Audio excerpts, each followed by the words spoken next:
shows up or not. I don't know. You're from Minneapolis, right? Yeah, cool.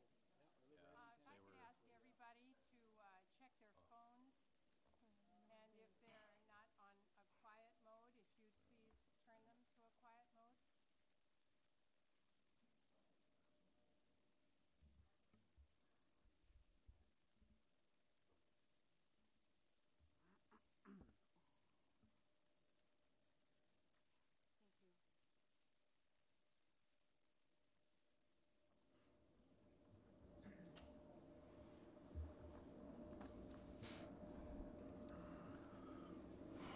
Welcome, ladies and gentlemen, to City Hall and to the TV viewing audience. Welcome, candidates. Thanks for being here tonight. For everybody that ventured out in the wind and the rain and the dark, we appreciate you being here. This forum is a voter service event, and the members of the League of Women Voters see voter service as a top priority. We organized this candidates forum for you, the voter, and we want you to know the candidates and make informed choices when you vote on November 6th. As an organization, we recognize those who are here as candidates willing to serve and voters who want to learn. The League of Women Voters believes that this makes democracy work. For nearly 100 years, the League of Women Voters has worked tirelessly to ensure that all eligible voters have the opportunity and the information to exercise their right to vote. For many Americans, the League is synonymous with candidate forums, voter guides, and election protection. But there is still work to be done. Make your voice heard. Awaken the activist inside you by going to the polls and voting. A few announcements tonight. We will hold another candidate forum a week from tonight on October 2nd for the county offices, county recorder, treasurer, attorney, and supervisor districts 1, 2, and 5. It will be here in City Hall at 7 p.m. We hope that you will all attend. The League is collaborating with Muscatine Community College, the Muscatine Art Council, and the Alexander Clark Lecture Series to bring author Michelle Kuo to Muscatine for book signing and presentation on November 2nd at 7 o'clock at the Muscatine Community College Student Center. Kuo wrote the book Reading with Patrick, a teacher, a student, and a life-changing friendship. It's a memoir of race, inequality, and the power of literature told through life-changing friendship between the author, Michelle Kuo, and her gifted student, who was jailed for murder in the Mississippi Delta. Books are available at the Musser Public Library and the Muscatine Community College. The League is working on this as a community read, and we hope that you will participate in the read, and if not, I hope that you will come to the evening on November 2nd and hear the speaker. She has something to share. The auditor, Leslie Soul, asked me to tell you that there will be satellite voting in 2 locations, one on October 16th from 10 to 4 at the West Liberty Public Library, and another on October 18th from 9 to 3 at Muscatine Community College in the Student Center. Voters can cast their ballots early. Early voting is also available at the counter at the auditor's office. In addition, the auditor is looking for precinct election officials, people to work at the polls. If you might consider working at the polls, please contact Auditor Leslie Soul, and brochures are available out in the entryway. Today is National Voter Registration Day. And this fall, our league joins many other leagues across the country and other organizations to be part of National Voter Registration Day. Thousands of people are registering to vote today, and the league provided voter registration opportunities at schools, festivals, and at this forum. Materials are available tonight, and if there's someone here who needs to register, we'll help you. If you've moved, if you've changed your name, you'll want to update your voter registration, and we can help with that too. I want to thank the League volunteers and the citizens who have helped register voters because they wanted to actively participate in our country's democracy. Let's all make democracy work. Find somebody and take them to the polls, tell them to go and vote. Let's get everybody involved. Tonight, we have 7 candidates for the Iowa House and 2 candidates for the Iowa Senate to answer your questions. The audience has a chance to offer questions to the candidates, and we believe this public participation adds value and offers an opportunity for you to hear about the topics in which you are interested. From House District 73, we welcome Bobby Kaufman and Jody Clemens. From House District 88, David Kerr, Lanny Hilliard, and Corey Gingrich. From House District 91, Gary Carlson and Laura Legis. And from Senate District 37, Zach Walls and Carl Krambeck. Shall we begin? Each candidate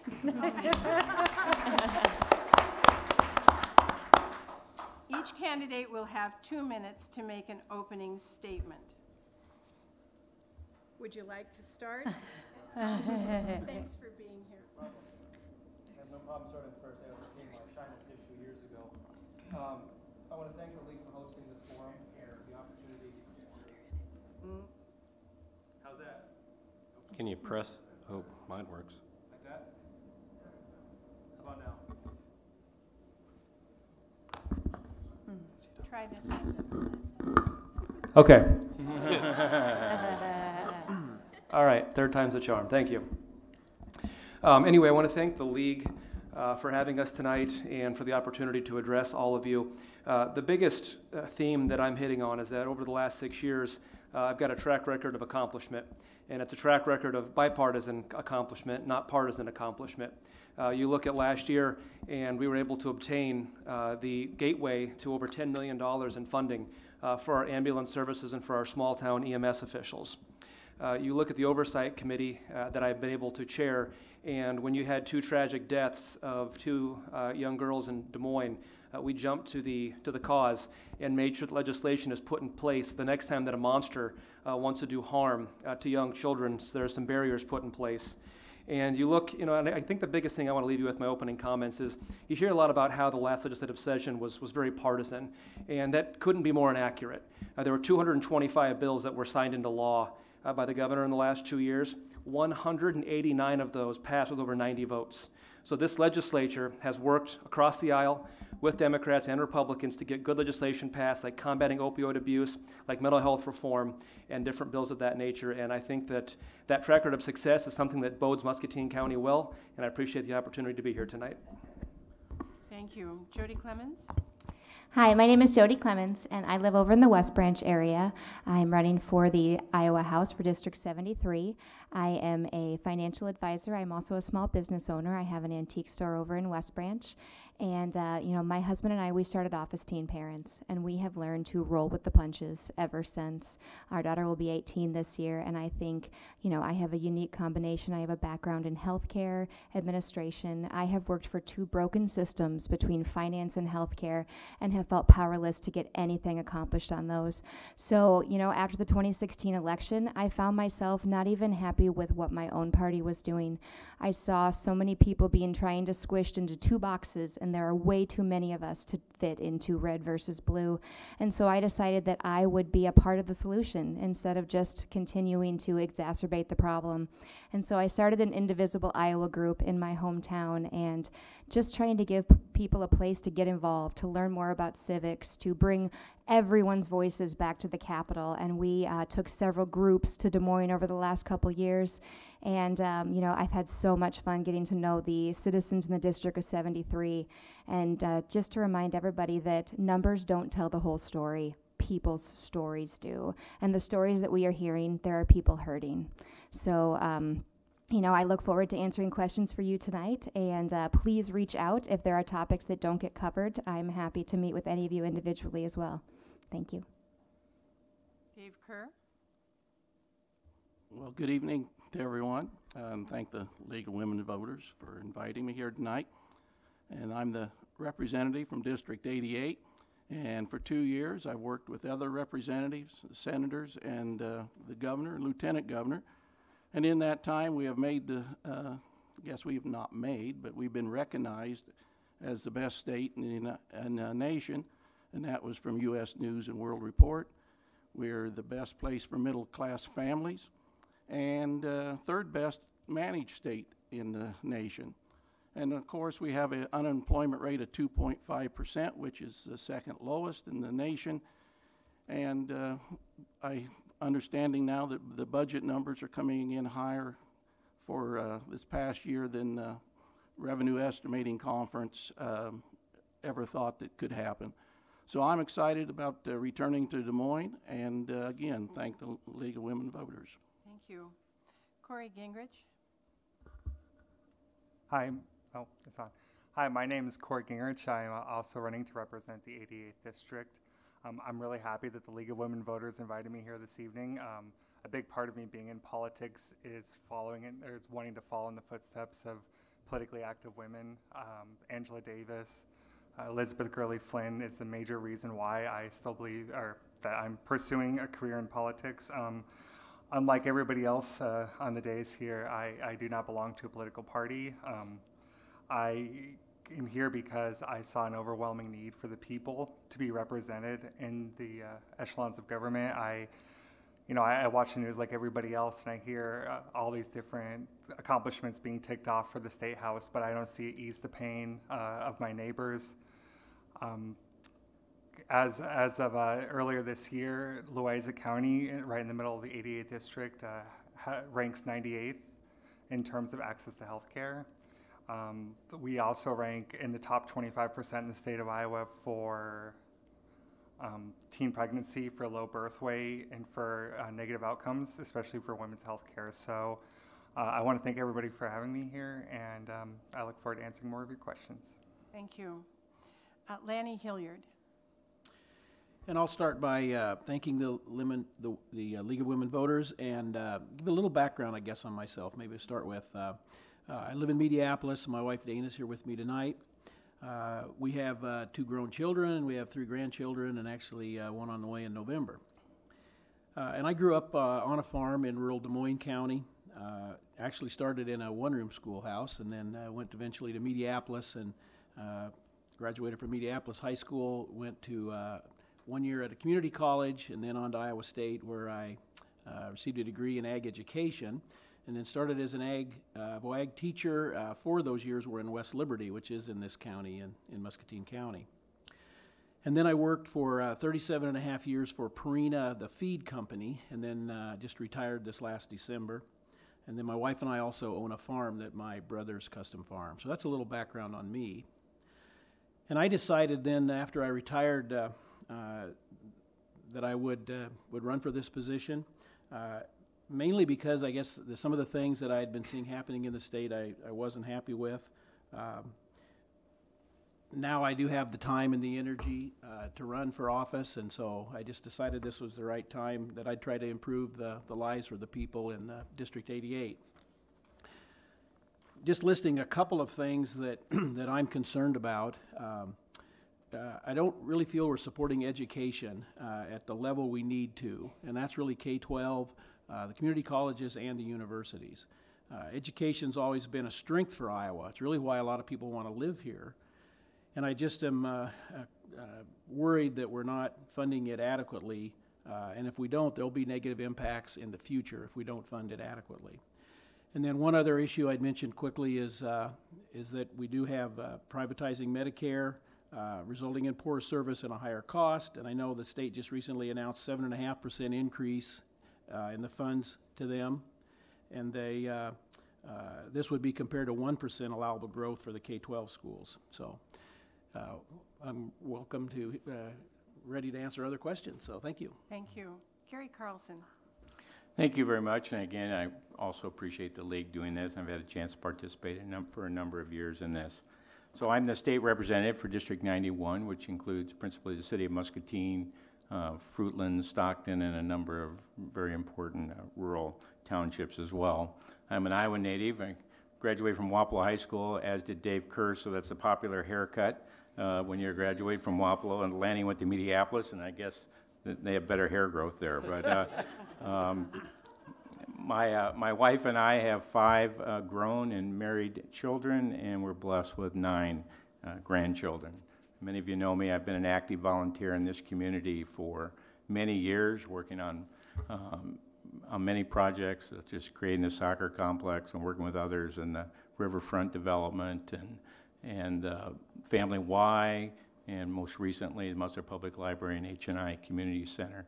And for me, the decision to run for public office is really a continuation of public service, and it's been a tremendous honor to serve as your state representative.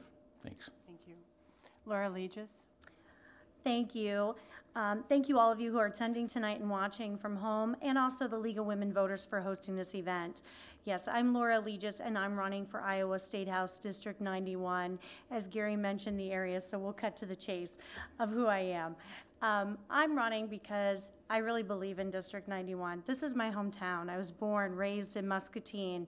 My husband and I moved when we were in our early 20s and decided to move back here. We raised our family through the majority of our children's growing up years. We have a junior and a senior in high school. And I'm proud to say I'm from Muscatine. I'm proud of my area, and I'm proud of the state of Iowa.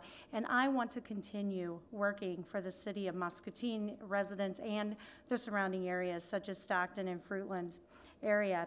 And some of the other reasons of why I'm running is I believe in this area and the state. Little background about myself: I worked 10 years for the city of Muscatine as a solid waste manager. I'm a small business owner. I'm a consultant. I work with other government entities and nonprofit groups.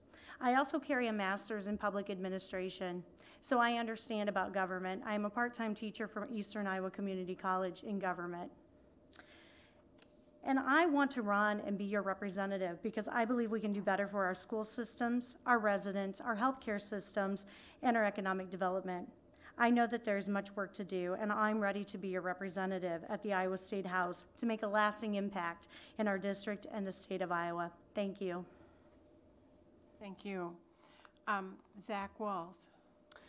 Good evening, everybody. My name is Zach Walls, and I'm running to succeed Senator Bob Dvorsky, who's represented Senate District 37 for quite a while. I live in Coralville. The district starts over kind of on the west side of Iowa City, includes a good chunk of Johnson County, all of Cedar County, and Wilton. So we have the honor of being here tonight, so very glad to be here. I am interested in public service because in 2009, the state of Iowa recognized marriage equality. And growing up with lesbian parents, I learned at an early age what it feels like to be left behind or left out or not included in people's visions for the future of our state. In 2011, when state lawmakers in Iowa decided that they wanted to reverse marriage equality and take that right away from parents like mine, I delivered a short speech to the Iowa legislature about what it was like growing up with lesbian parents. And when a video of that speech went viral, I actually had this opportunity to go on and to continue to advocate in our state, all over Iowa, in church basements and city halls, not unlike this one, and just share our story and get to know people. And so after the 2016 election happened, I knew that I had another opportunity to try and step up and serve our state. I think we've seen over the last 2 years some pretty dramatic attacks when it comes to workers' rights for families here in Iowa, when it comes to education, when it comes to health care. There are a lot of things that we have to do to make sure that Iowa is moving in the right direction, and unfortunately, today we're moving in the wrong direction. I'm proud to be the Democratic nominee from Senate District 37. I hope to win your vote, and thank you all so much for being here tonight. Thank you. And finally, we have Carl Krambeck. Hi. I'm Carl Krambeck, and I'm running for State Senate in District 37 as well. Throughout my life, I've worked in mechanics, construction, agriculture, healthcare, and I was the former research center supervisor for Hillshire Brands, where we saved the company $14 million a year on their operating costs. I grew up in kind of a poorer family. I did chores to keep food on the table, not to get an allowance, and I'm pretty happy for that too. I could build most of a house, throw around semi-tires, do my own mechanics by the age of 15. I currently work in the medical laboratory over in Anamosa. I'm the only male there, so this is kind of the opposite of that. I live in Clarence, Iowa with my beautiful wife and 2 amazing kids, and they're the reason I'm running today. Iowa's given me a lot to be proud of, and all I want to do is return the favor. I want to lower taxes on the poor. I want to bring in new revenue streams that don't rely on the poor. I want to use technology and research to solve our problems and use regulations as a last resort. I also want to give more state power back to our local and county governments. We need legislators that don't look towards just one side of the aisle for solutions. Your party affiliation as a candidate is probably the least interesting thing about you. What solutions you bring to the table are far more important and far more interesting. I think we need legislators that can look at a bill and ask themselves if this could be better done at the local or state level. We also need legislators that think companies need to earn people's money, not just bribe politicians into giving it to them. Thank you. Thank you. The first question was offered by the League of Women Voters in advance to the candidates, and it has to do with voting legislation. So Iowa passed sweeping voting legislation that will require Iowans to show an ID, allowed for signature verification, shortened the number of days for early voting, and when Iowans go to the polls in 2019, they'll be subject to these new rules. So the question that we have for candidates tonight is, what will you do to fund voter education, update voter equipment, and eliminate barriers to voting to make sure that new laws do not stand in the way of Iowans exercising this most important civic responsibility and constitutional right? And we're going to start with Jody Clemens. Thank you. So the voter ID laws that went through in the last session were a step in the wrong direction for Iowans, for our democracy. We need to make it easier for people to vote, not put more barriers in place. I think as far as funding, we need to prioritize. If we don't have the right to vote, what other priority could be more important than that? I believe that we need to elect Deidre DeGier as our next Secretary of State to reverse this voter ID law that directly impacts minorities and those without the financial means more than most. I believe that it is our duty to make sure that everyone can vote, and we need to encourage people to be more involved in democracy.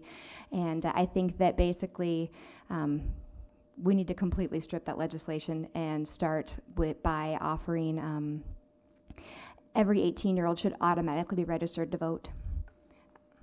So, thank you. Thank you. Bobby Kaufman?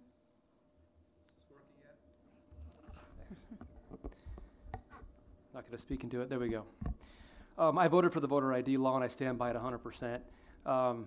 We voted for funding for it, and to consider it an impediment to voting not only is inaccurate, but it's also not representative of about 70% of Iowans, including over half of Democrats. There are so many things you have to use an ID for. To get on an airplane, to open a bank account, to order DirecTV, to go into a gas station, to withdraw money. There are very few things that you can't do without using an ID. And I know that the financial means is a really good political talking point, but the bottom line is that there is no financial means test for voting. Every single person who did not have a driver's license or a voting ID received a free one. And so that whole "it's an attack on the poor" is a really good talking point, but it's not even remotely accurate. I stand by my vote, and I think it's a good bill. Thank you. Corey Gingrich, would you respond to the question? Yeah, so I agree with a lot of what Jody said. I believe in prioritizing funding for expanding access to the ballot, not constricting it.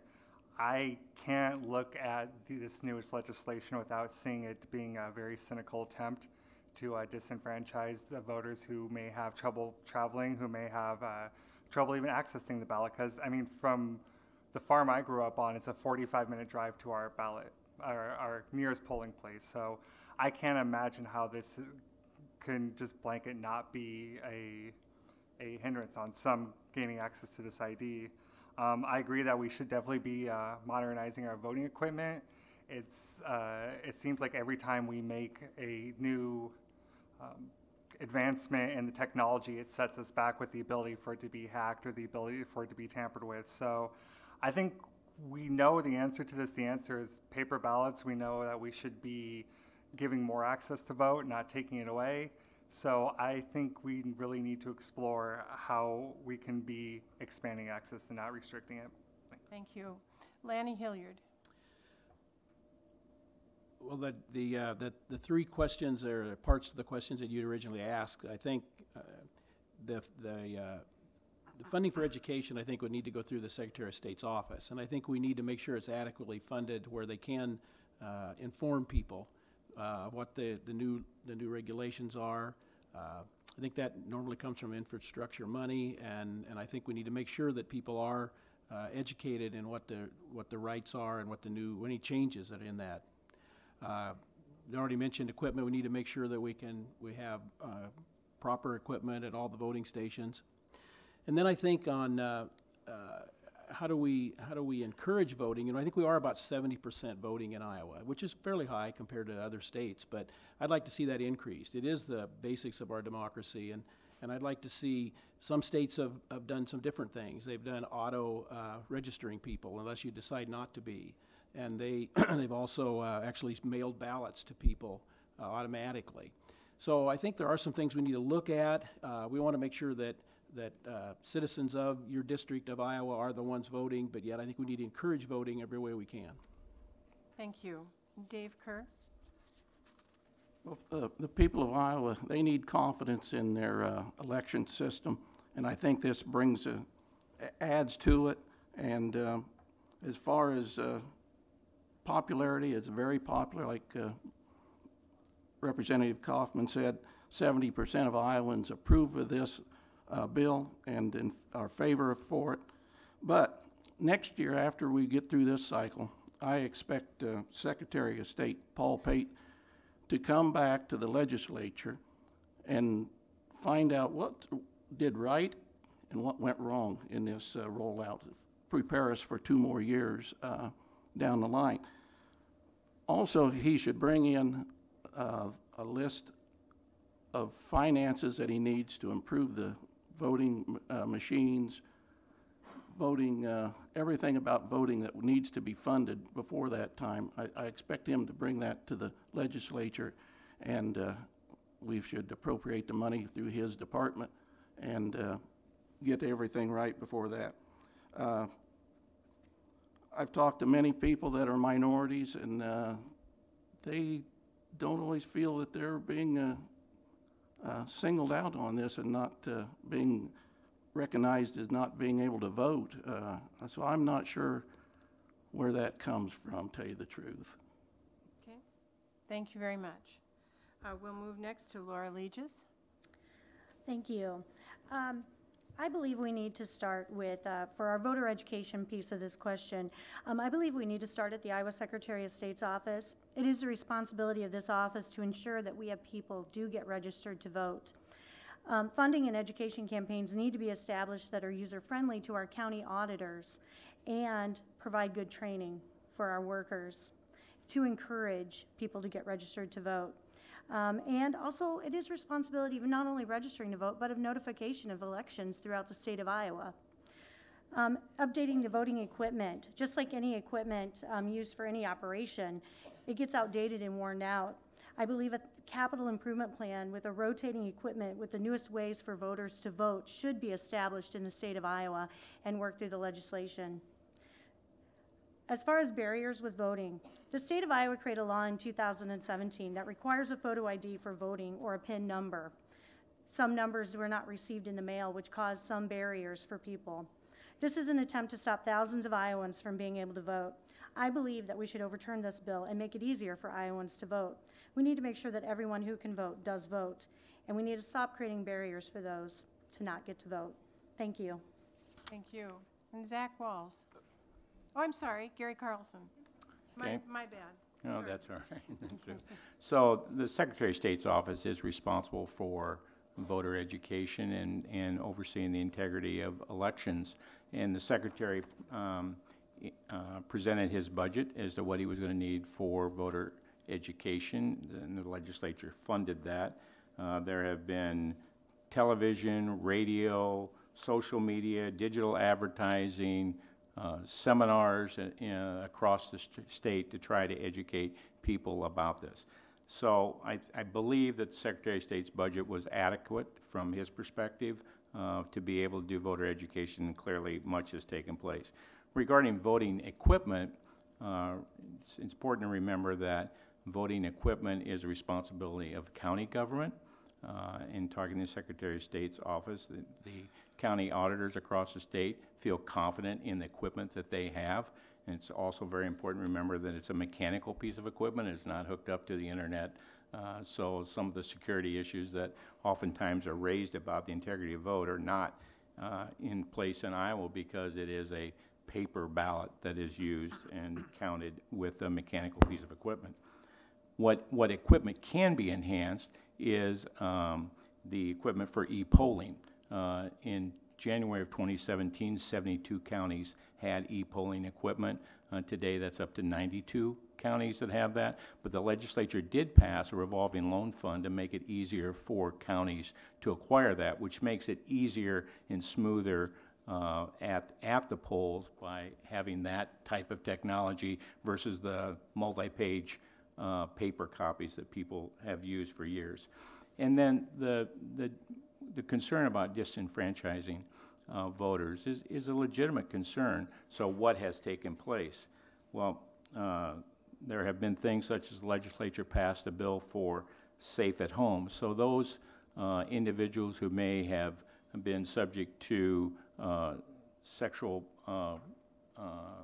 abuse type things, they can vote through the Secretary of State without their address being, their identity and their addresses being identified. So I see I've run out of the time, but there's a number of other things that we've done as well that maybe I'll talk on later. Thanks very much. Zach Walls. I think that we can all agree that the ability to vote is the cornerstone of our democratic process. It's why we're all here this evening, and it's something that is extraordinarily important. And that's why it's very critical for you to know about the effects of this law, because it wasn't just about voter ID. Republicans also went after early voting. They shortened the number of days that it is an option for you to vote early. They also made it harder to actually request an absentee ballot.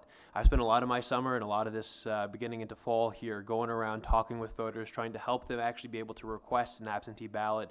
And until we had a district judge strike down that part of the law, it was a much more difficult process for them to go out and actually fill the form out and get that absentee ballot mailed to them. So this isn't just about photo ID, and I think that we can all agree that we need safe, secure elections where we have confidence in the outcome of what we're participating in. But you're trying to require a photo ID is not the way to do it. And one of the ways that this makes us all a giveaway is that if you go to the University of Iowa and you talk with students, they can't use their student ID to vote in the elections. Right? If this was about making it easier to vote, getting more people to participate in the process, they would make sure that the law was written in a way that would include the student IDs of our biggest school here in eastern Iowa, and they didn't do that. So that, I think, gives the game away, and that shows exactly what this law was really about, which is making it harder to vote and not easier. When it comes to the things that we have to do, we absolutely have to make sure that we're restoring full access to early voting, making sure that people can easily request an absentee ballot. I totally agree that we have to follow the bipartisan example of a lot of states here in the Midwest that are implementing automatic voter registration. So when folks turn 18, they're automatically registered to vote.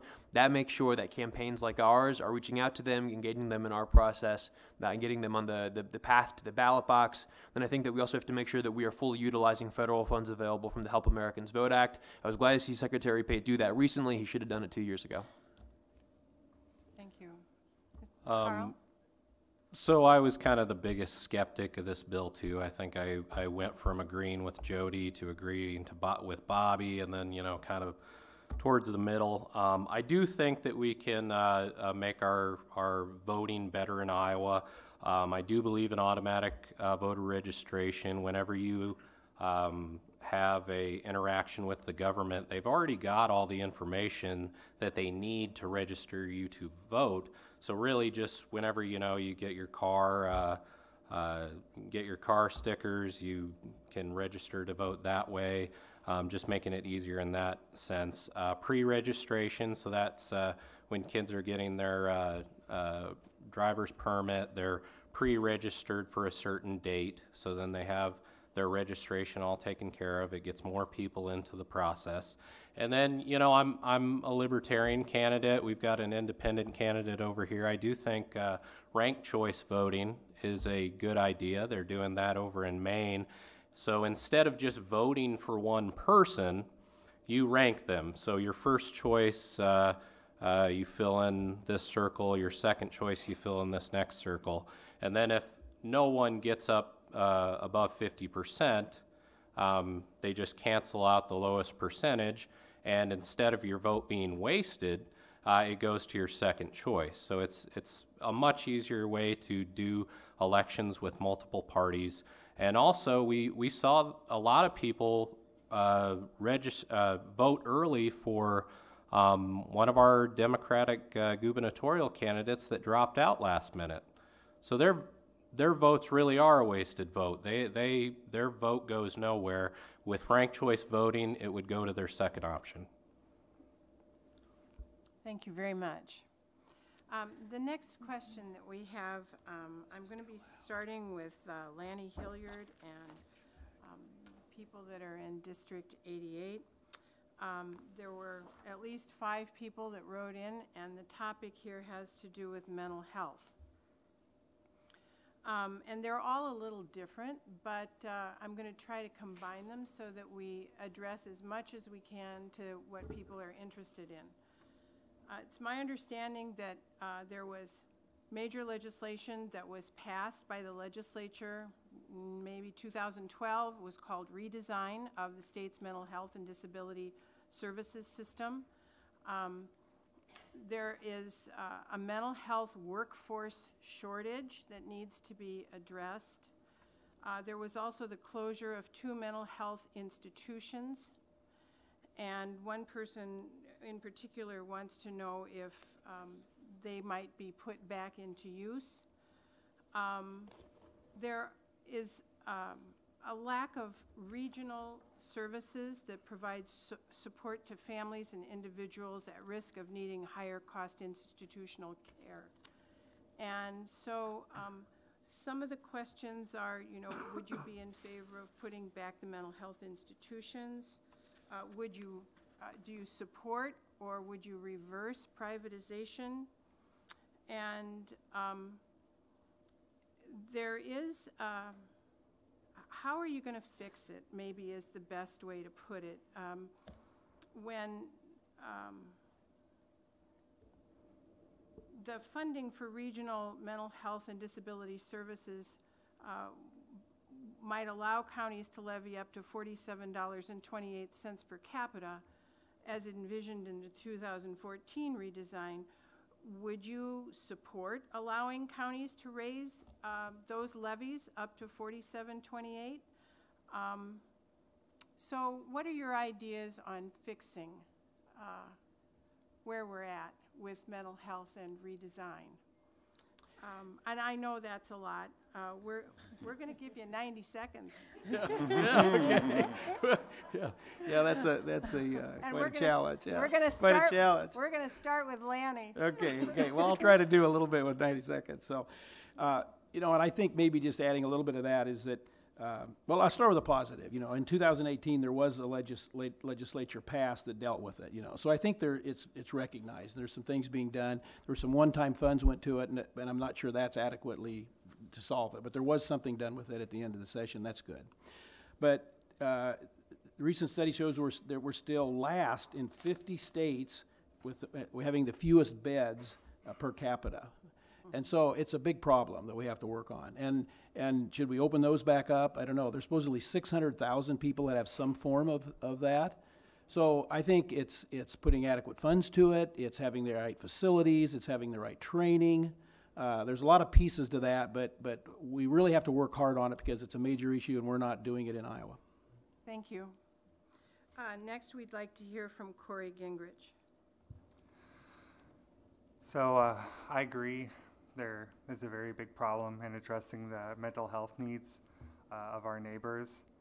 As I mentioned in my opening statement, Loiza County and Des Moines County are amongst the counties with the worst access to medical treatment of any kind in the state of Iowa.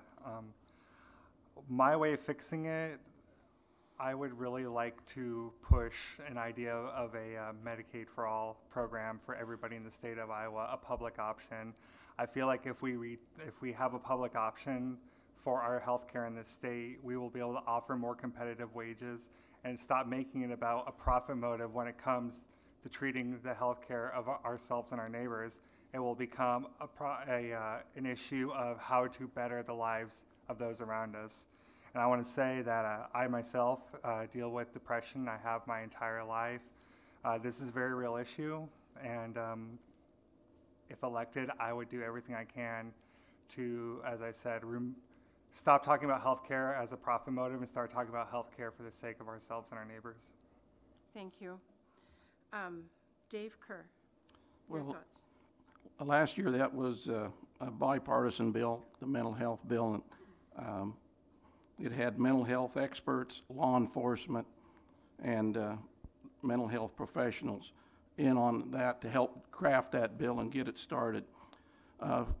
There is enough money in the budget right now for the to get that through the first year, and I believe next year they're going to need about $4 to $5 million. Excuse me, $4 to $5 million to carry that on. So I think that's going to have to be funded to that level. And, you know, the new regional mental health system, it'll help keep the patient or the person closer to their families and in their own communities. There are more beds coming online to help out. And then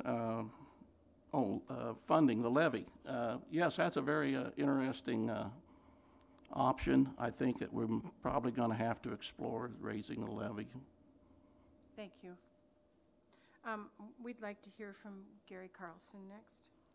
Yes, so mental health. We did pass a large bipartisan bill for mental health, but when you think about mental health, I learned a long time ago from a good friend of mine whose profession was in mental health, that you had to look at three things: quality, which includes the outcomes, access, and the cost. And it's always balancing those things. In the case of the levy, we did pass a law already that allows for counties to go up to the maximum levy amount. So, you know, that has been addressed. In the mental health bill that we passed, it focused heavily on access and increased access for mental health, including early intervention. And that's really the key, is establishing access centers. And many of you are aware that the managed care organizations got an significant increase in their fees, but a lot of that is also to be able to cover mental health expenses under Medicaid to address this expanded access to mental health across the state. And the other issue is oftentimes the beds are talked about, but most mental health professionals would say beds is not really the critical measurement. It's really about early intervention. It's like if you make the comparison to healthcare, it's like you only worry about when people go in the hospital versus when they go to the doctor and get a preventive care far earlier. And that's really the issue with mental health. We did pass a bill last year also for telehealth coverage for mental health workforce bill to add more money to that as well. Thank you. Laura? Iowa has a shortage of services and mental health providers. We could start by incenting having trained professionals to stay in our area. We are lacking our trained professionals in mental health, along with facilities. Several have been shut down over the last several years. Next, we need to address that stigma around mental health. And again, just as my opponent Gary mentioned, early prevention can do a lot of good for people with mental health issues. And that because you know, Iowans need help, should never be ashamed to seek it. Finally, we need to have the proper resources budgeted to tackle the growing problem. And yes, there was a change in 2018 in legislation, but no significant resources have been provided beyond this next year. And so we need to really look at the situation and look at how are we going to fund mental health care overall in the state. Thank you. Thank you. Carl? So funding mental health care is a cost-saving measure to the state, and it's a cost-saving measure in really two distinct ways. For one, prison is significantly more expensive than having them work their situation out in a mental health facility. But you're also adding to the prisons in the fact that these people are also more likely to be the victims of a violent crime than to be the perpetrators of one. So you're also putting the people with a mental health disorder in a situation where they're more likely to be the victims of a violent crime. The biggest thing that we can do is really to bring down costs is to start treating drug addiction as a mental health disorder and less like a criminal justice issue. And multiple areas have done that. You see it in Portugal, New Zealand, you've seen it in Denmark. All these countries have started treating it more like a mental health disorder than a criminal justice issue. And they have lowered the overall addiction to drugs. They have lowered the overall deaths from drugs. And I do think that, you know, even a portion of that moving forward would be good for Iowa. Thank you. Zach? Well, I'm grateful for the question, because when I'm out knocking on doors, mental health is one of those topics that comes up over and over and over again. There are a bunch of distinct issues that I want to try to cover in these 90 seconds here. The first is that we have a huge shortage of providers, so we don't have enough folks coming out of our colleges and universities who are actually prepared to go out and work in our communities, who are actually able to do the work that we need. When we talk about privatization of Medicaid, this means that providers who are there aren't getting paid. So the MCOs knew that one way to save money was to just put off making payments to providers, and that's exactly what's happened.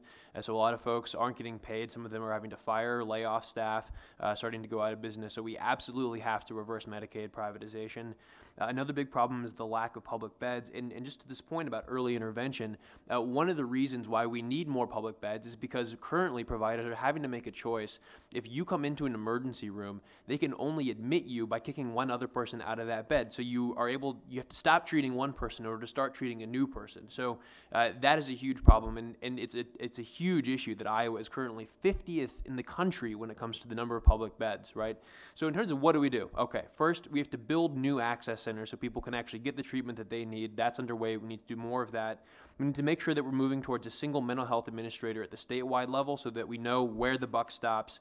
Third, we have to move towards a statewide system for actually paying providers. We have to move away from regionalization and move toward a statewide system. And finally, we have to reverse Medicaid privatization. It is a failed experiment. It is costing taxpayers a lot of money, and it's really hurting people here in our state. Thank you. Bobby Kaufman.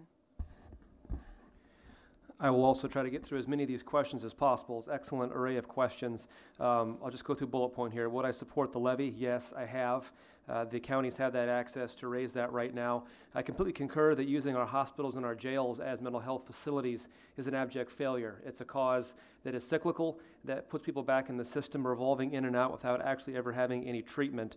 Would I vote to open back up those two particular facilities? I wasn't there when they were closed. As far as legislative vote, I don't know that reopening something in Mount Pleasant is going to help Muscatine. I would like to support a system like our mental health bill did last year that is regional. I don't think a statewide system is something we go to. I think regional customizes what Muscatine needs. What works for Sioux City does not work for Muscatine, and just putting a cookie cutter, shoving it down that you have to do it this way simply does not work. And one of the big things that I've done to actually put my money where my mouth is I took on the CON board, the Certificate of Need Board, which is a board that is a gatekeeper towards new mental health facilities being put in this state. 3 times in a row, they said no to a new mental health facility over in Bettendorf.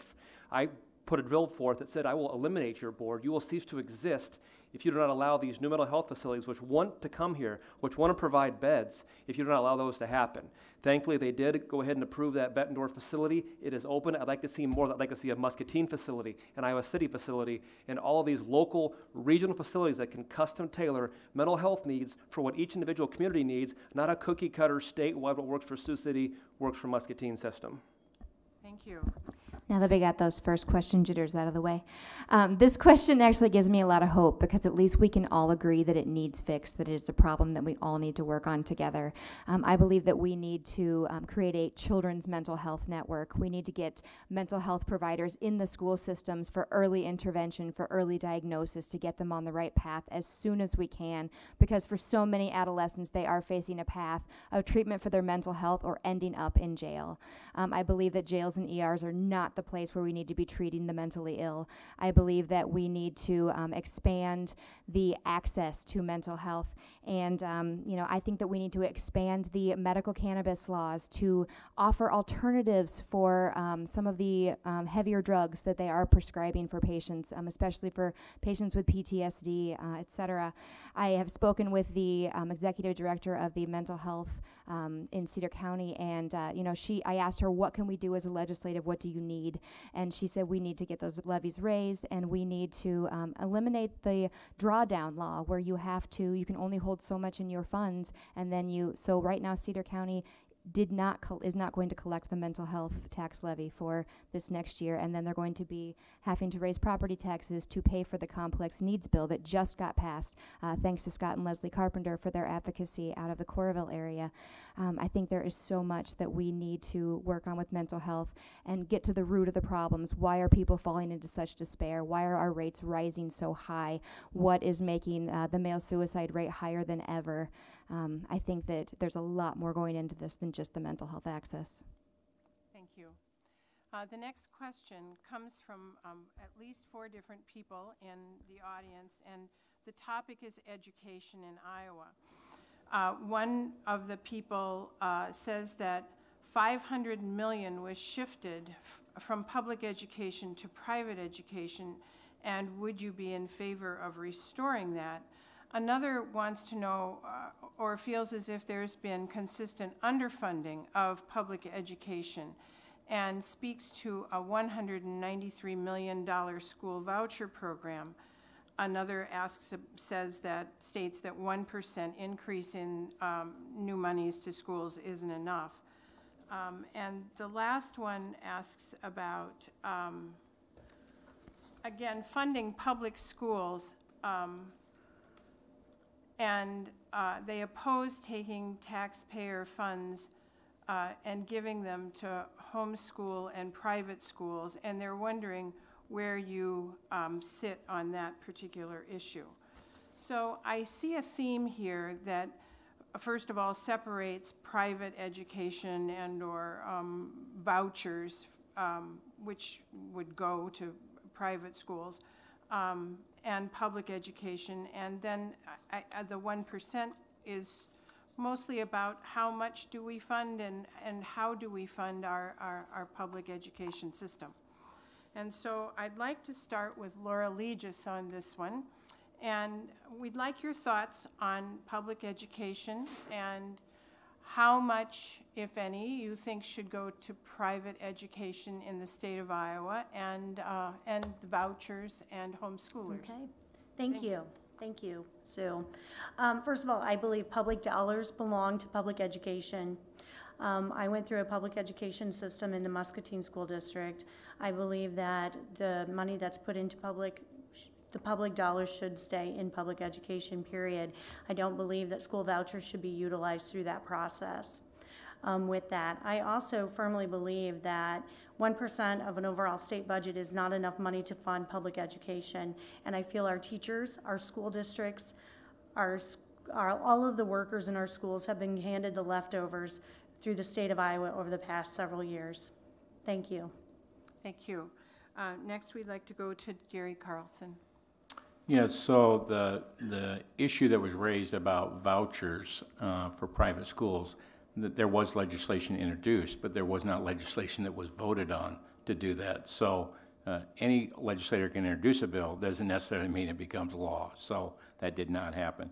In regarding to funding of K-12 education, if you look since fiscal year 2012 through this most recent year, we've increased K-12 funding every year, and it is now in excess of $763 million more now than it was in fiscal year 12. So we have still put tremendous funding into K-12 education, and it hasn't always gone into just the per pupil funding formula, because we've also added additional dollars to try to offset some of the transportation cost issues, which certainly affect the rural school districts. So if you look at state aid to schools, it was 43.5% of the entire state budget went to K-12. And if you add community colleges and the Regents schools, 53.86% of the budget that we just passed went to education in the state of Iowa. So it is clearly the number one priority of where we put our money. Thank you. Zach Walls, could you speak to those issues, please? Yeah, I mean, look, Iowa schools are part of what make Iowa, Iowa. You know, when Governor Branstad first ran for election a very long time ago, his slogan was Iowa, a state of minds. And we have fallen a very, very far ways from that slogan.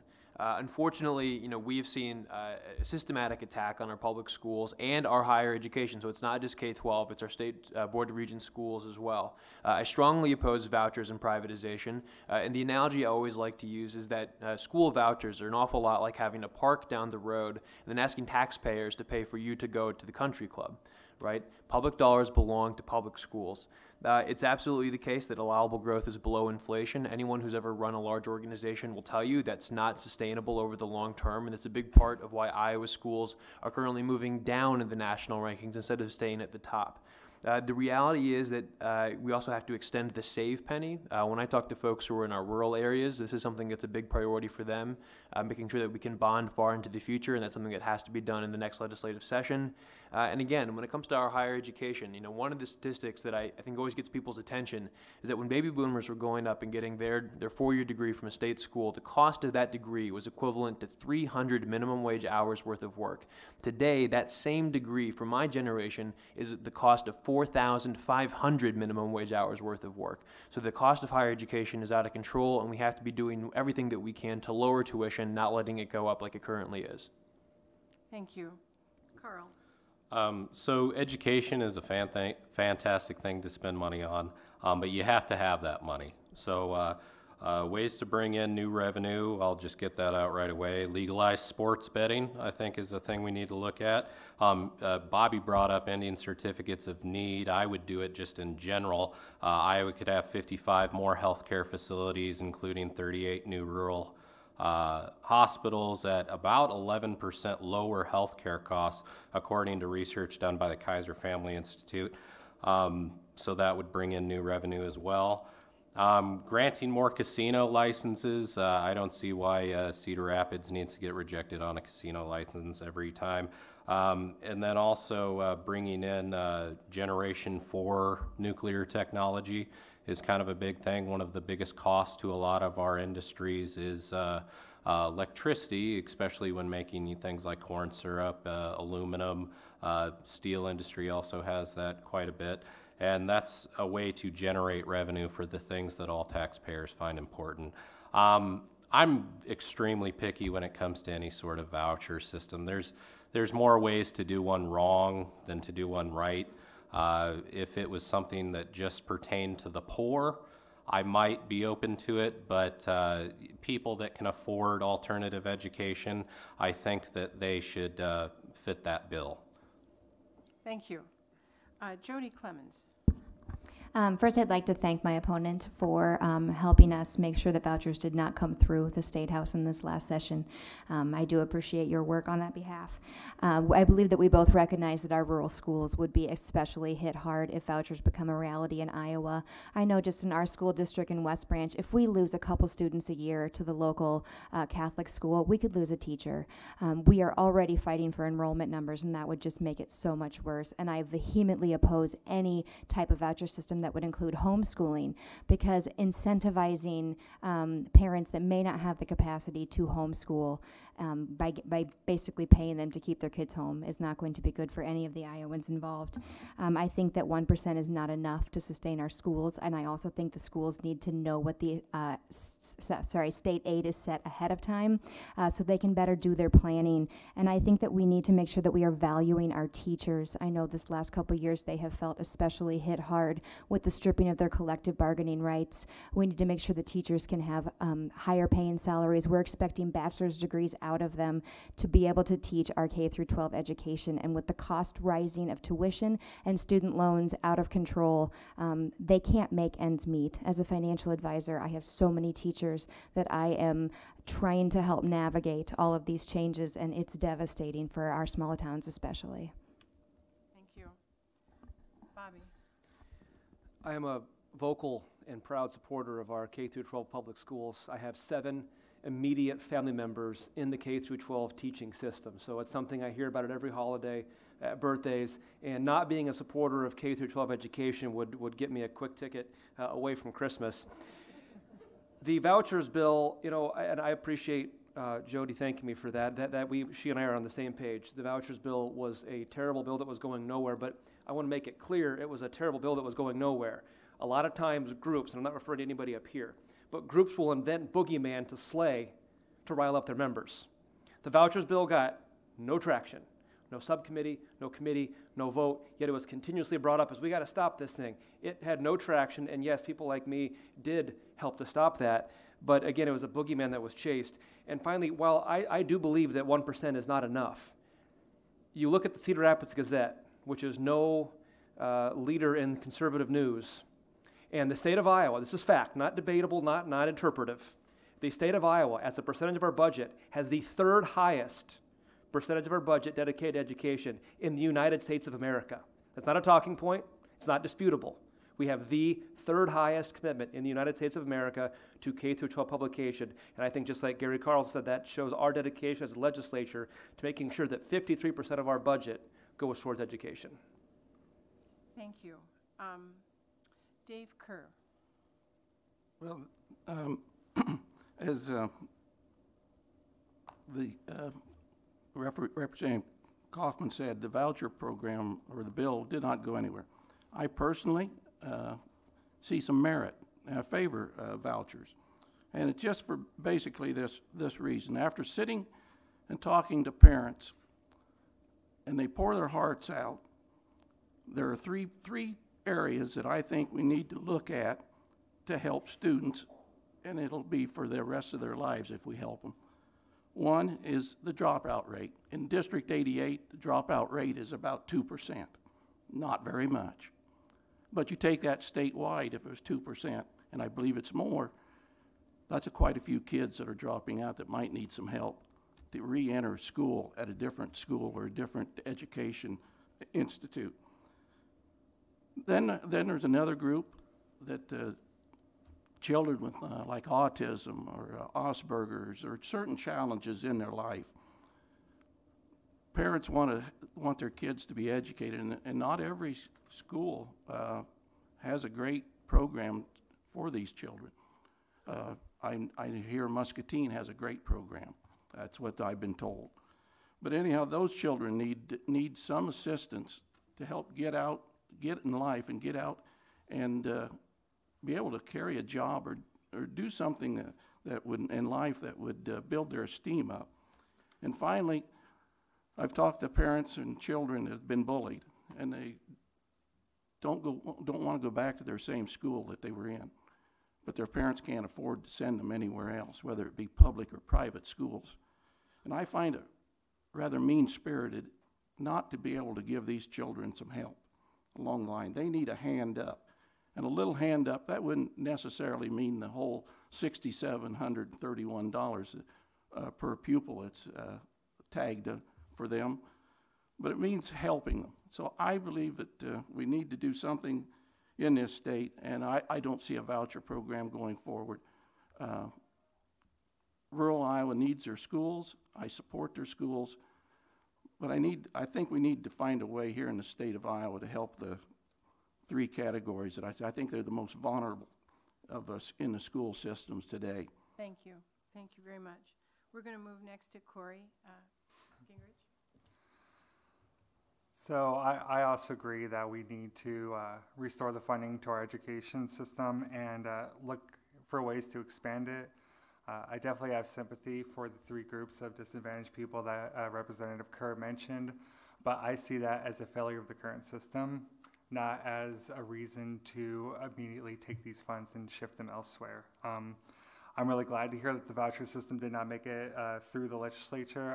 I think the voucher system is a handout to the wealthy who don't want to take the responsibility of paying for their children to go to a private school.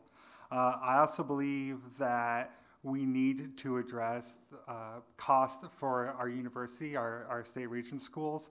ISU recently said they're going to be raising tuition 7% a year for the next 5 years.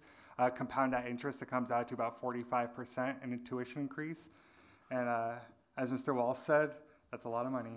And last thing I'd like to say is I totally reject the notion of us not being able to pay for this. We recently passed a tax plan that's a $350 million a year giveaway to the wealthiest members of our society, that of which the average District 88 household will only see $150 in savings from. I think that's abhorrent, and we need to stop using the language of where can we find the money, start realizing that we need to have a set of priorities as a society. Thank you. And Lanny Hilliard.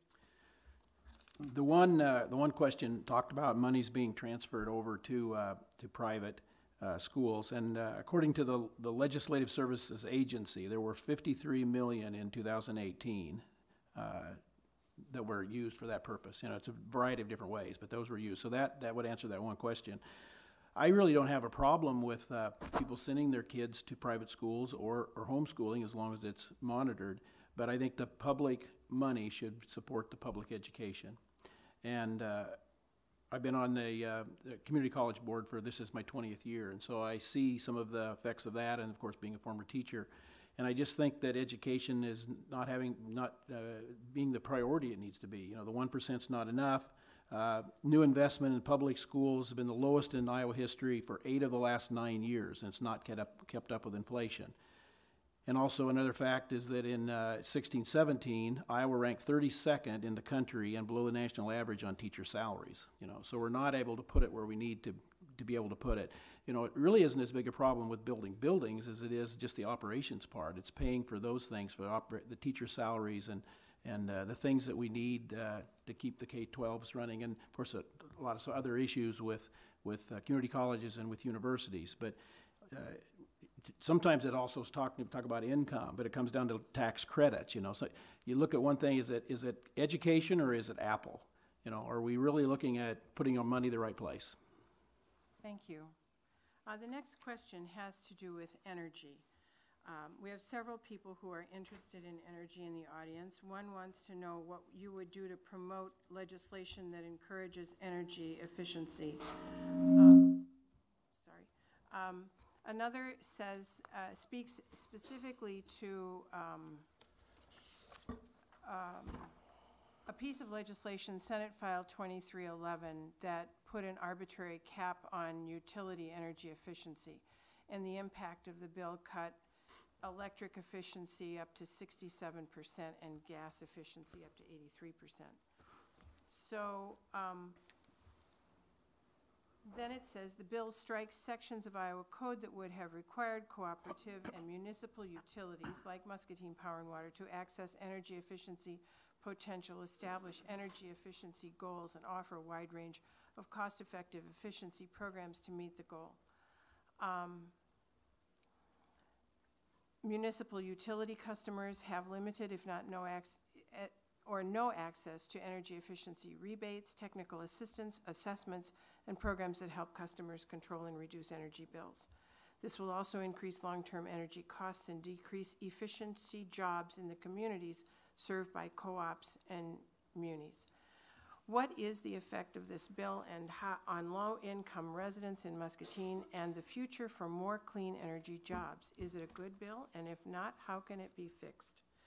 So we're going to start on that, and I will try to revisit any pieces of this that you'd like. It was kind of long. And we're going to start with Carl on this one, and so we're going to work our way back across. Did you get the gist of it? Yeah, so green energy initiatives. Yeah. So I think we do need to be looking towards the future, and I don't think that's windmills and solar panels. Fourth generation nuclear technology is quite possibly the greenest, safest energy out there. Many of the designs within that category are walk-away safe. So that means older nuclear reactor, if you take the people out of it, it's going to melt down. If you walked away from these new styles of nuclear reactors, they would slowly shut themselves down. That's how safe they are. I printed this out before.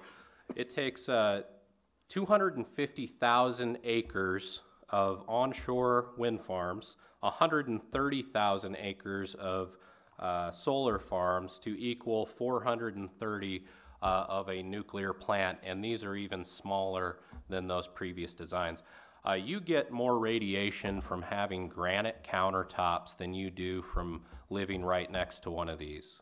They're extremely safe. They're the way forward. They can be introduced into from uranium all the way to thorium technology, which is much cheaper. It's actually verging close to being on par with coal, but without any of the harmful effects.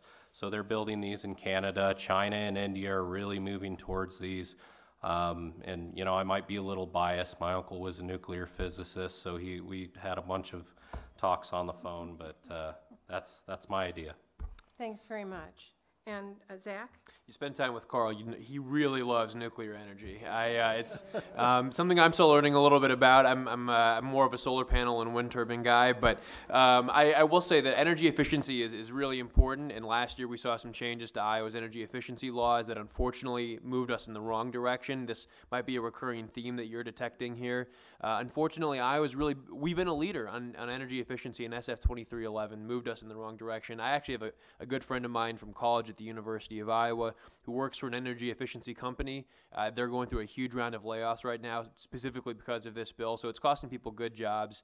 And energy efficiency is the definition of a win-win. It means that we're saving money for consumers. It means that we're saving money on the utility side, and so it's really unfortunate that we saw that. So I would strongly support reversing the attack on energy efficiency. When it comes to renewable energy, I'm a strong supporter, making sure that we continue to expand wind turbines. It's a great source of income for a lot of our rural areas. Folks are looking for ways to generate some cash. And our solar panels. Look, you can't grow more food than anywhere else in the world without a whole lot of sunshine. The cost of solar panels has come down dramatically, and it continues to plummet. The big problem with nuclear is that it's really, really expensive. When you look at solar energy, it's extraordinarily cost efficient, and so that's something that we should be expanding, making it easier for consumers to put on their homes or wherever else is convenient for them. Thank you. Bobby Kaufman, could you speak to this? Yes. A lot of partisan talking points in that question, and a lot of partisan talking points around this bill. You know, speaking of common themes, Zach, partisan talking points are one of those common themes that I'm sensing here. I think people are over that. I think people are looking for practical solutions. You look at what Iowans have supported, this legislature has supported. What we've supported is an expansion of the solar tax credit. I strongly support that. I made sure that was in that bill last year. I've been using that since I was 6 years old. One of the first things I learned when I was farming was how to not get shocked, and definitely not how to touch the metal post when you're trying to keep the cow fence up by using solar energy. You look at geothermal. I put that in my house before it was ever even popular. It's been in my house since 2008. I own a recycling business. So I think when it comes to green energy, I think people are looking for practical solutions and not partisan talking points. Thank you. Jody. I believe that we need to prioritize making sure that we can be energy efficient. I would like to see us try to be at least 80% on alternative energy sources by the year 2050. I think that global warming is it's a settled fact. The planet is getting warmer, and we are going to have more problems with more fossil fuels being burned, and it's only going to speed up the process. I think that out of everything facing our country and our entire planet right now, that we need to be taking global warming more seriously. Who cares if we don't have 25, 30, 50 years left, why are we arguing over some of this meaningless stuff? We really need to make sure that we start looking at the future, because our kids aren't going to have a future if we don't take global warming and the switching to alternative energy seriously. And I also want to make sure that we keep the oversight in place for the Iowa Utilities, or keep the Iowa Utilities Board oversight of the private energy companies. We're dealing with a mess right now with Alliant Energy switching over to smart meters on everybody. They're seeing their bills, some doubling in the amounts in 1 month from the new meters being put in place. And we just need to make sure that that oversight stays in place as well. Thank you. Lanny Hilliard, would you speak to this question next? Sure. Well, capping the rebates, is this still on? Yeah. Yep. Capping the rebates for installing energy efficient appliances or windows would save money in the short term, but I don't think it will in the long term. And I think the legislation as it exists jeopardizes our clean energy goals and probably jeopardizes some of the jobs. I know that in the community college board that I sit on, we've just decided to put solar panels on one of our one of our locations, one of the campuses, and I think it's got like a 15-year payback. So I think we have been a leader in that in Iowa, and I think we should continue to do it. And I don't know a lot about this bill, but I think anything we can do to keep promoting it would be to our advantage. Thank you. And Dave Kerr. Well, of all the bills, I think this bill was the most misunderstood of any of them last year at the State House. It has already saved, for low-income families, it already have saved this year about 100 to 150 million. And I don't have the exact numbers, but it's in that range. And it has the potential of saving that much more in future years. So I think it's good for low-income families, because when people would ask me about this, that says all we're doing this winter, people would talk to me and say, all you're doing is doing the like REC a favor by not making them pay for an energy efficient whatever. And I says, well, do you know you're actually paying 2 to 7% on your bill that goes towards this? And they didn't realize, especially younger couples, did not realize that that is a hidden cost on their bill that they're paying for basically the utility companies to handle the money and give it back for your new refrigerators or whatever. To promote efficiency, I'm not sure you can buy much of anything that isn't energy efficient anymore. Years ago, well, you might buy a refrigerator, it was only 75% energy efficient, but now everything is at least 94, I believe, percent energy efficient. So that's good for the low-income families. I see it as a great opportunity for people to put some cash back in their own pockets. Thank you very much. If we could hear from Corey next. I'm very proud of the progress the state of Iowa has made in embracing renewable energy. I personally think the wind farms on I-80 are beautiful, and I'm really happy they're there. I would say, speaking to some specific aspects of that question, I would absolutely support a program that would provide funding for cooperatives and municipalities to have these efficiency programs available. I would also like to expand access to electric vehicle technology in the state of Iowa. There's very little infrastructure for allowing electric vehicles to be used effectively. I would like to help shore that up. Unfortunately, I can't really speak to the Senate bill, but it's something I would be looking into, and I will be issuing a statement on my website. Thank you. Gary. Well, I led the debate on Senate File 2311 for energy efficiency, and it took 9 hours of debate, so I don't know about 90 seconds to sum it up. But You know, the issue about energy efficiency is the fact that it was a hidden tariff that it was on everybody's bill. And with the cap being eliminated several years ago, it was, depending on who your provider was, if you were a rate-regulated utility, Alliant, Mid-American Energy, for example, in both electric and gas, your electric bill or your gas bill ranged from anywhere from 5% to 10% higher than really the cost of either electricity or natural gas to fund those programs. What we did with that bill is we put back the caps that were in the bill when it was originally started. We still have over $250 million a year available for energy efficiency programs in the state of Iowa, which ranks Iowa one of the most progressive and generous states regarding energy efficiency. But we took that from $450 million to $250 million so that the ratepayers could still we could be competitive in our electric and gas rates, and ratepayers wouldn't be paying as much. And for the point of the question regarding poor people, this bill was the most impactful for those people who are poor, who could not afford those extra costs on their electric or gas bill, and oftentimes rent property, and so had no way to get the rebates back for a lot of the programs that were designed. So I stand behind that bill, and I'm glad to talk to anybody more about it after this session, but it is an outstanding bill. Thanks very much. And Laura? Yes, energy efficiency is important in Iowa. We've been a leader in energy use, and from, like we've talked about, wind turbines, solar powers, you know, numerous different things. And my background is waste management, and I believe in the hierarchy in waste management, and energy efficiency is part of our environmental hierarchy also. This bill, I understand that it did take off this amount of money that was put on to the payer, but there's a backside to this also. Who is going to pay for the next power plant that's needed because of more energy usage that goes upon the watts that are available to provide for services, because energy usage is going to go up when we have no incentive to provide energy efficiency appliances to our people in our communities for them to buy it. The incentive to get $75 to $100+ off an appliance was an energy incentive.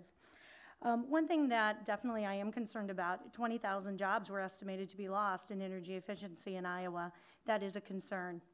The other thing when we talk about low-income people, or the word poor people used in this, is, you know what, there were money given from those organizations that were our utility funds, went to some of our public facilities that help other people, such as Eastern Iowa Community Center, and I know I just said the name wrong, but it is a facility that provides energy efficiency for numerous different people, and those programs will be gone. Thank you. Thank you. Thank you very much. Okay, we're going to turn to another topic, and it has to do with collective bargaining rights. Collective bargaining was changed for public employees in the last legislative session, and so we're interested in knowing what your position was if you were in the legislature and voted on the collective bargaining law, and whether or not you continue to support the decision that you made, or whether you might support returning bargaining rights to state public employees and teachers. We're going to start, and if you weren't in the legislature, we'd just like to know what your position is on that. And we've got a couple of people in the audience that wrote in about this particular topic. Jody Clemens, would you begin, please? So this is an issue next to the Medicaid privatization. This is the number 2 issue that we hear at the doors as we're knocking around District 73. I am proud to have been endorsed by the ISEA for this election because of my stance on collective bargaining for our public employees. I believe that we already have teachers who are feeling undervalued and underpaid, and when we go after the most basic rights of them, their ability to bargain for their benefits, for their wages, for their beyond base wages, they're feeling it, and they're very angry. And I have spent months talking to as many teachers, school board members, superintendents as I could. I finally found one superintendent who agreed that he was happy with the change because it allowed him to balance his budget. And I think what it comes down to is that healthcare, the rising cost of healthcare, is one of the main reasons why this bill was passed. And we need to fix healthcare, not punish the teachers and make them pay more because the costs keep rising. I think that unions have brought us the middle class. I think that income inequality is directly inversely related to union participation, and we need more unions representing Iowa workers, not less, because we've got to tackle the problem of income inequality. When all of the new wealth is going to the top 1% of this country, we can't sustain that. We need more workers' rights. We need more union representation. Thank you. Bobby? Well, I'm proud of the fact that I don't have the ISCA's endorsement. The ISCA is a top-to-bottom bureaucracy which is centered in Des Moines, which for the last 50 years has done nothing but short sell our teachers. Because all they do is take all their money and they contribute it to Democratic candidates. You've got a strong supporter of K-12 public education right here with a track record to back it up. Not one time in the last 6 years had they tried to talk to me. So the ISCA is a government bureaucracy and a private bureaucracy, which in my opinion does an incredible disservice to teachers. I'm proud of the fact that I have the support of actual teachers and not a representative body in Des Moines, because I too have been knocking on doors. I've knocked on 2,500 in the last 3 weeks. I have heard 0 people talk about collective bargaining. 0. Again, I have 7 public education teachers in my immediate family, and what that bill, which I voted for and absolutely I would not vote to reinstate, what that does is it allows people, which are probably 90% of the public workers and teachers, to do a great job, to not get tied to the same automatic pay raises that someone that does not do the work that they do does. They are now freed to be able to get the money that they deserve. And so I'm proud of the fact I do not have the ISCA's endorsement, but I've got the endorsement of dozens, if not hundreds of teachers from all across the political spectrum. Thank you. I'd like to hear from Corey next, please. I fully and 100% support returning collective bargaining rights to our public employees. And I think we need to do more to facilitate other union formation in this state. I myself am a union member. I've been organizing for the Industrial Workers of the World for the last 3 years. I believe in unions as a powerful function of our communities. I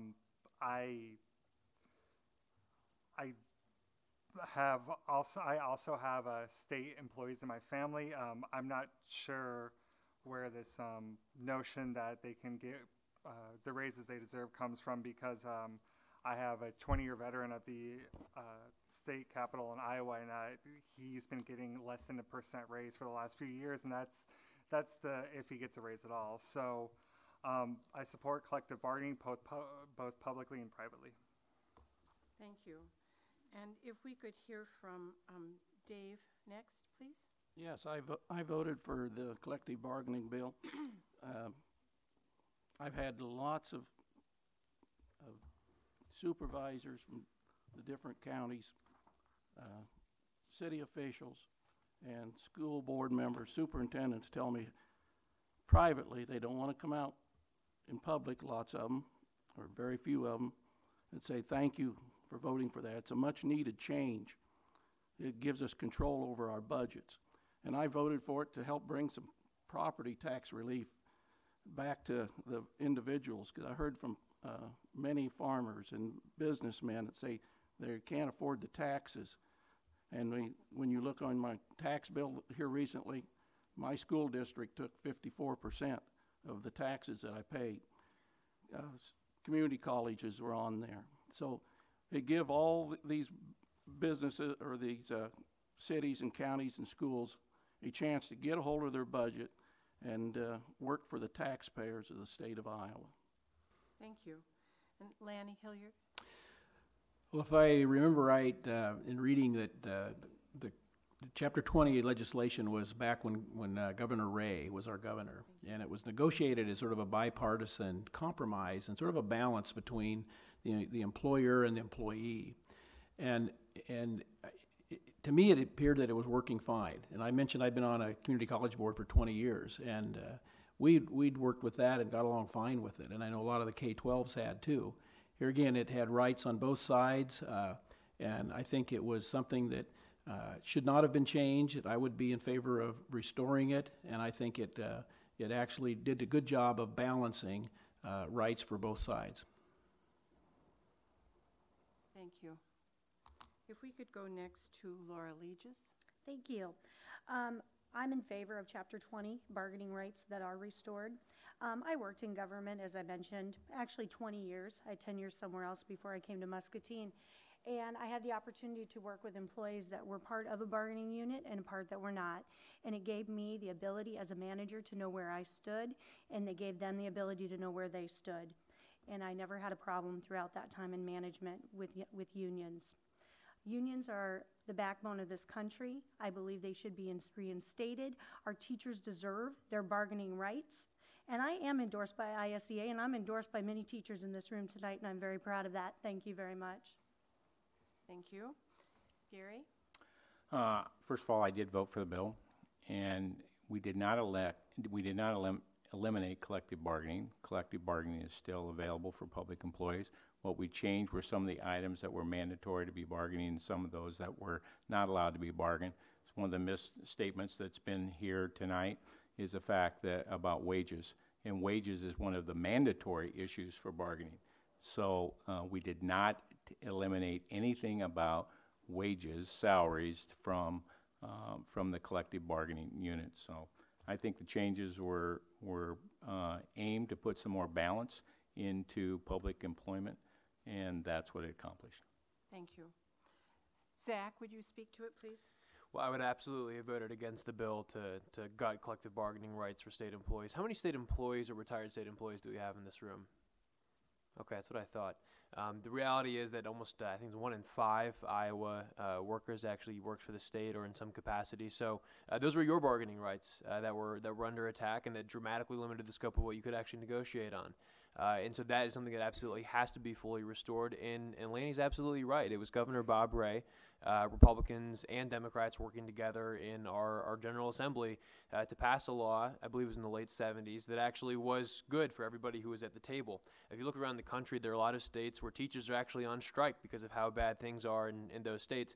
We've been able to avoid that here in Iowa because we have a good process through Chapter 20 and the negotiations that happen around that table. But by moving in this direction, I fear that someday we could find ourselves in a situation where teachers feel so desperate that they might have to resort to something like that because of the direction that we are now moving on. So it's something that absolutely was not right. It was part of a broader attack on workers' rights by this legislature.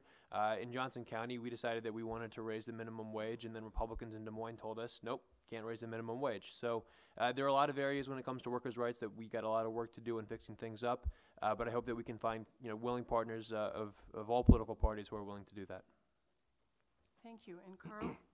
So I'm not endorsed by the ISCA. I don't receive any money from them, and yet I would still restore collective bargaining rights. I think that in most cases, these people weren't saying, give me more money. They were trying to utilize the money that they already had in a better way. In Clinton, for instance, they decided that they would rather have a better health care coverage system than in lieu of a raise that year. They, unions are bad sometimes. They're good sometimes. They're just like people. I mean, anybody who's in a union, the number one thing they complain about is being in a union, but then when they need the union, that's when, they really get into it. I don't think it really did anything budgetary-wise in a positive way. It's just kind of silencing public workers, and I don't believe in doing that. I don't want to silence anyone. Thank you. There were other questions that we do not have time to have asked tonight, and so those of you who submitted questions that were not part of tonight's forum, please talk to the legislators after the forum or contact them on another time. We're going to move to closing statements. Everybody has a chance to make a closing statement, and we're going to start with Lanny Hilliard. Okay, thank you. Well, I would like to thank thank you, Susan, and the League of Women Voters for sponsoring the forum. And thank everyone for attending tonight, so glad we have a good crowd for it. It's already been mentioned that the U.S. News and World Report last spring had named Iowa the best place to live in the United States. And I'm just afraid that with some of the current policies, we'll not be allowed to stay in that position. We need to balance tax credits versus education, workers' rights versus employer rights, and find solutions to the health care problems that we have in the state. And I believe in working together to solve problems and promote Iowa. Too many decisions, I think, now are being made by a few legislative leaders behind closed doors. And I think Democrats and Republicans should work together to solve the problems and generate new ideas and improve people's lives and grow our state economy. Thank you. Thank you. Corey. I also want to thank everyone for being here tonight, for the league for inviting me. I am running unaffiliated to any party in this race because I believe the two-party political system is absolutely corrosive. There's no more direct representation of people anymore. And, you know, the fundraising for everybody on this day is public. I encourage everybody to go to that site and see where each person on this board has gotten their money from. I have not gotten any money from corporate PACs. I have not gotten any money from any businesses. I am funded by myself. I am funded from my friends and the people in the 88th district who believe that government should return to the people and be represented by members of the community, not by party bosses in Des Moines, Washington, D.C., or their corporate overlords. Thank you. Thank you. And if we could hear from Dave next. Well, thank you for having us here tonight. Good discussion. Different views, of course. Lots of talking points from the Democrat people up here that are supported by them. Tax credits, I just heard that brought up. Here last past session, Democrats keep writing bills with tax credits. I don't think they're serious about tax credits, doing away with them or getting them looked at. Energy efficiency tonight. There's plenty of money to handle any energy efficiency program for a number of years yet. The 29 days to 40 days, or 40 days down to 29, disenfranchising people. I think any number, 40 probably disenfranchised people too. We just don't hear about it. So there's plenty of talking points here tonight, but we just remember that Iowa is the fourth best state when it comes to funding our education, K through 12. Community colleges have been funded over the last, since 2011, higher amounts of money and have less students in them anymore. There's lots of more discussion to be made, but I'm proud of my record at the State House, and I hope people recognize the good work that we're doing up there, and I'm reelected. Thank you. Thank you. Gary. Well, thanks for the league and for those of you in attendance tonight and those watching at home. Certainly been a privilege to serve as your state representative for the last 4 years. You know, Iowans are known globally to be high character, honest, hardworking, and humble people. And that's who I represent. Because I believe in Iowa and I believe in Iowans. I believe Iowa's best days lie ahead if we continue the economic and policy path the state of Iowa is currently on. I have the experience, and I'll continue to bring practical, common sense leadership to the State House. And I'm asking for your vote on November 6th. Thanks. Thank you. Laura? Thank you again for everyone attending tonight, watching online or at home, and for the League of Women Voters for hosting this event. I want to end tonight with telling each of you that I would not be running tonight for this office if I didn't have someone or many people believe in me throughout my entire life to be where I am today. And I do not want anyone to, forgive me here, hold on a second. Oh, I also believe in many people in our district, and that's why I want to be your choice for Iowa State House. I believe in the mother who has had 7 different case managers for her child who's disabled through the state Medicaid program. I also believe in the families that have dual working parents that are working more than 2 jobs to make ends meet. I believe in the teachers who have been given the leftovers of their budgets from the state level and have had their bargaining rights stripped away. I believe in the students who are drowning in debt with the right for higher education. And I also believe in public employees and their IPERS program and how we need to keep IPERS alive in the state of Iowa. I believe in everyone in District 91 and the state of Iowa that we can and will do better in the future for each person. I ask for your vote on November 6th, for you need a representative that believes in you and will fight in your best interests. Thank you. Thank you. Carl? So I'm a libertarian. I kind of put the to the forefront of policy making, protecting people who can't protect themselves, making sure people don't steal from others. Those are really the things that really are at the top of the libertarian pyramid. Really, what a lot of the things that we're arguing about, really none of it matters unless we can bring in new revenue streams.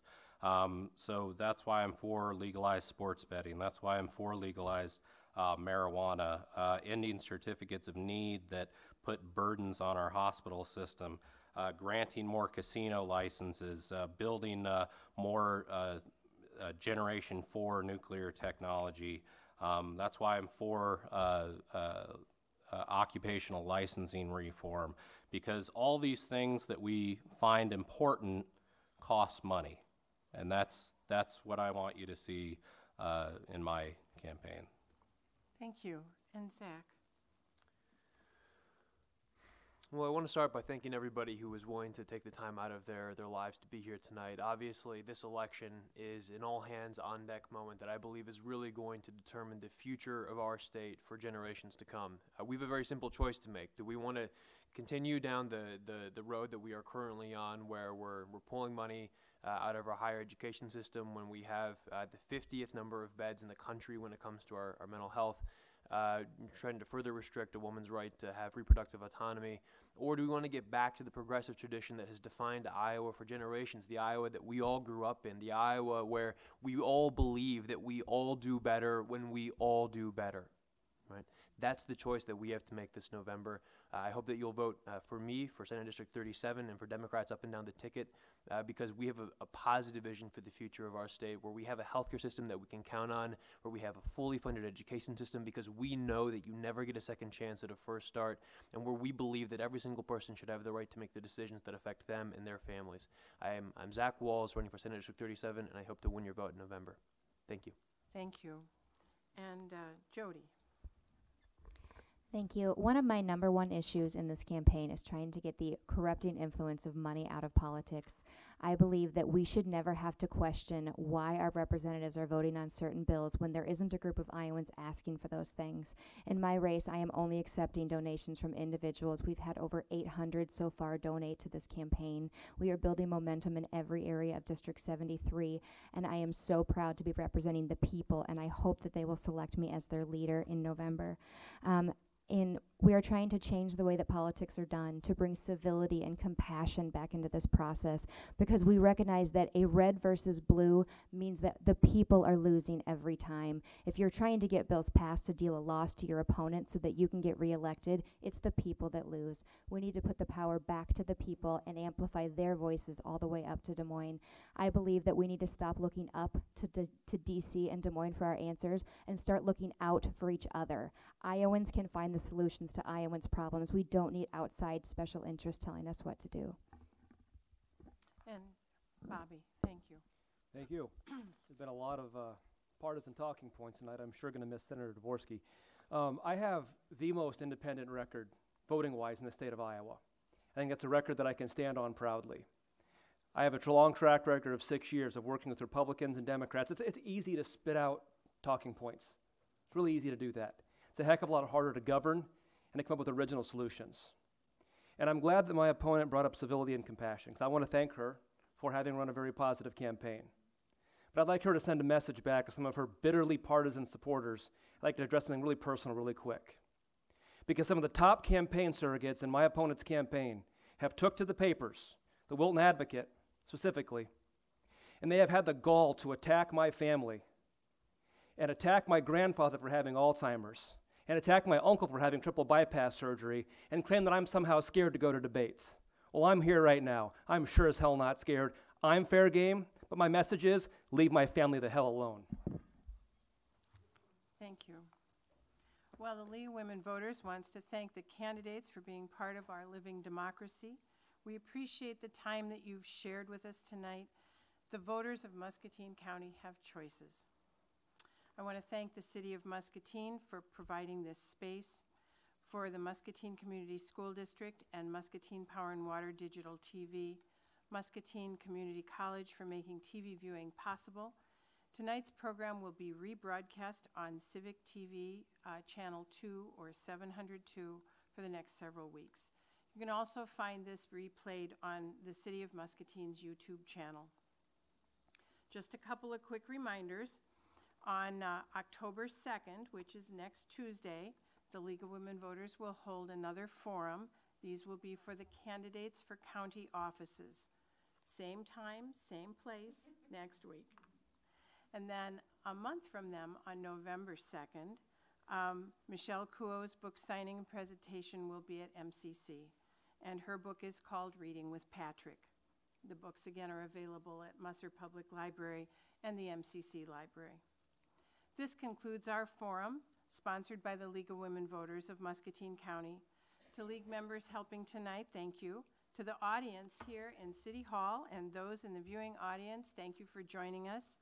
I hope you've learned more about the candidates who are willing to serve you. The leaders you elect make the decisions that affect you, your job, your health care, your energy costs, your security, and more. Tonight, I hope the League of Women Voters of Muscatine County helped you to get to know the candidates and the issue. Now it's up to you to go out and vote on November 6th. Thank you and good night.